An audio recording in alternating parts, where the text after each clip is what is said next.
Hello, my narcissistic abuse family. Talking about a great topic today. It is a typical narcissistic strategy. It's about how narcissists are all divisive. By that, I mean that they love to isolate their targets. In doing so, it gives them more control, free reign, and uncontested dominance. All narcissists do this. I can speak to this from 3 different perspectives right off the bat. Narcissists, in their ideal world, would live in a monarchy, a dictatorship, a tyranny. They're so weak and fragile, we know this, but they are so sad and not strong that they cannot withstand any criticism or any challenges whatsoever. They just can't. They're not resilient. They have this very rigid, staunch, false persona that they have constructed to protect them from themselves, their own self-loathing, their own fragility, their own weakness, essentially. So they have constructed this grandiose, elaborate facade starring them as the hero, and they sell this narrative so hard to anyone they come in contact with. They even try to sell it to themselves because that's how weak they are. They just cannot face reality. Okay, there's numerous reasons why narcissists will do this. It's because, way back decades ago, when I was discarded by, I hate talking about this, but I do it for you, but I was discarded by the loser piece of crap narc that I was engaged to. And I did what any self-respecting victim would do. I hit Barnes & Noble hard, the self-help relationship section, and one of the best books I ever read. I have it, and I'm going to share it with you. Probably on the gram, maybe on here. But I think it's by Patricia Evans. It was a book called Controlling People. And it's not categorized as anything regarding narcissistic abuse, but absolutely to a T describes these monsters. They absolutely need to have or need to feel like they are in control because they can't, as I said, withstand any type of challenge or criticism. They're not strong enough to do that. Think about it. It takes a really self-assured, confident person, not confident like I'm the greatest thing ever, but just being able to withstand criticism and to self-reflect. It takes a strong person in order to do that. Like us, for example.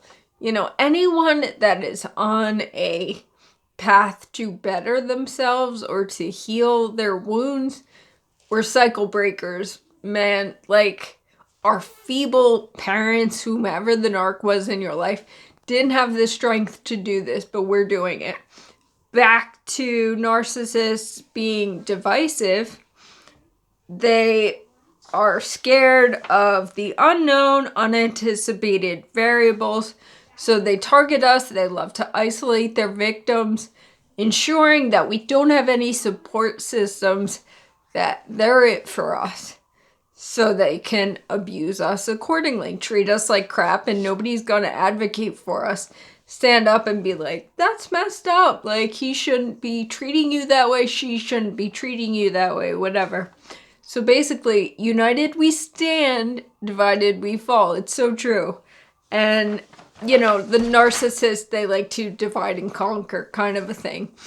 In terms of a narcissistic parent, this happened to me. The narc female mother figure, she turned everyone against me, the black sheep. If you saw the picture on my Instagram recently, so telling. A picture tells 1,000 words. But she turned the enabler against me. She turned my brother against me, the golden boy.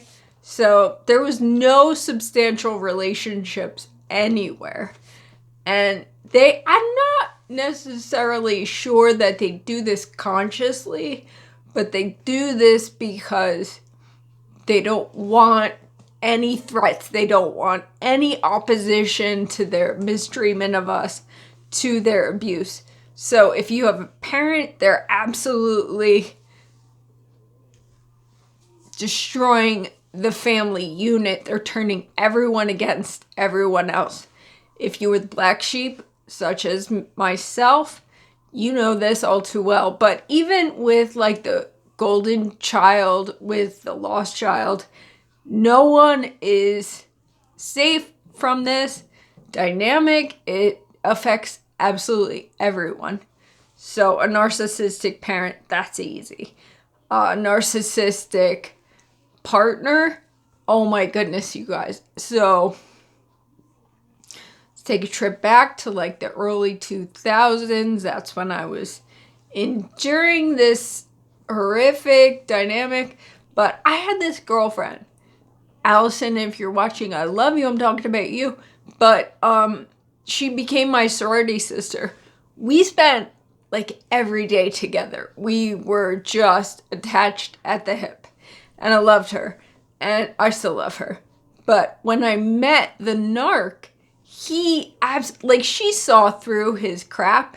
And she absolutely didn't, like, they butted heads right from the jump. So he started to like speak poorly of her, like plant these negative thoughts in my head. And he successfully triangulated us. He successfully broke apart our friend. He didn't break apart our friendship, but he absolutely created distance between us, because it's like they have this sense, like they smell when someone is opposed to them or not buying into their crap. Narcissists, you become their adversary. Narcissists see the world as people that are for them or people that are against them. So if you're not for them, if you don't like blow up their ego all the time, you're in the category that's against them. You're an opponent, you're an adversary. So my friend Allison ended up being an adversary opponent, and he couldn't wait to just get her out of the picture so that he could treat me like crap as he did. That's in terms of a partner. The peripheral narcissists. So if you encounter, unfortunately, this type of person in your life, be it a friend of a friend or a friend of your spouse, a friend of your partner, whatever, they're going to, and like, you know, you see them for what they are, and they start to feel this opposition essentially coming from you, that you're not totally buying into their crap. So they're going to seek to try to drive a wedge between you and the party that they're associated with. So if it's your boyfriend, your girlfriend, whatever, they're going to try to get between your relationship. They're going to try to discredit you or speak poorly of your character.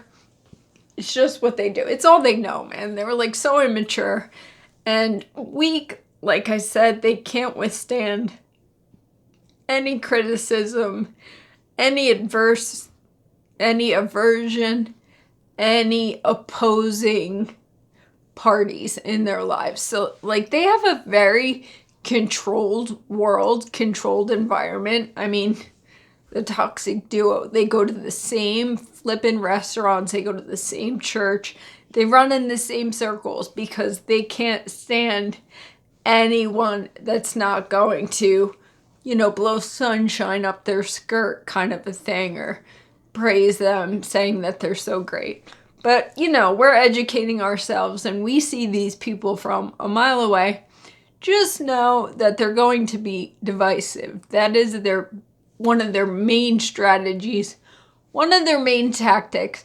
If they're in your workplace, man, they're going to try to insult your performance. They're going to basically step on you to elevate themselves.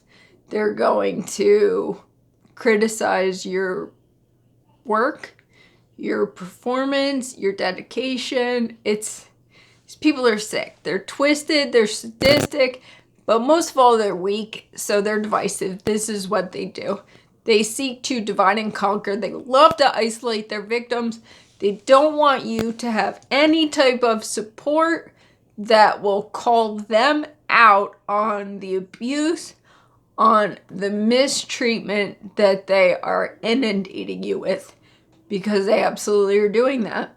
I'm sorry, my voice is like crazy. You would think I was at a concert screaming my brains out, but I wasn't. Anyway, narcissists are divisive. They do this because they're weak. They need to separate you. Oh, I was going to say this. Every nature program I've ever seen, when there's a predator that's about to attack their prey, they always wait for the prey to be separated from the herd. So this is essentially the exact same thing that narcissists are doing. They want to separate you from your support system, from your family, your friends, whatever. And they want to try to whittle their way in to elevate themselves and to put down, cast doubt in your head about anyone else in your life. So we're bumped and we're bruised, but more than anything, you guys, we are blessed. Please like, please subscribe, please share if you know anyone that this applies to. Hope I provided you with some useful information. Useful information here. I love you all. Thank you for tuning in. I'll be back soon.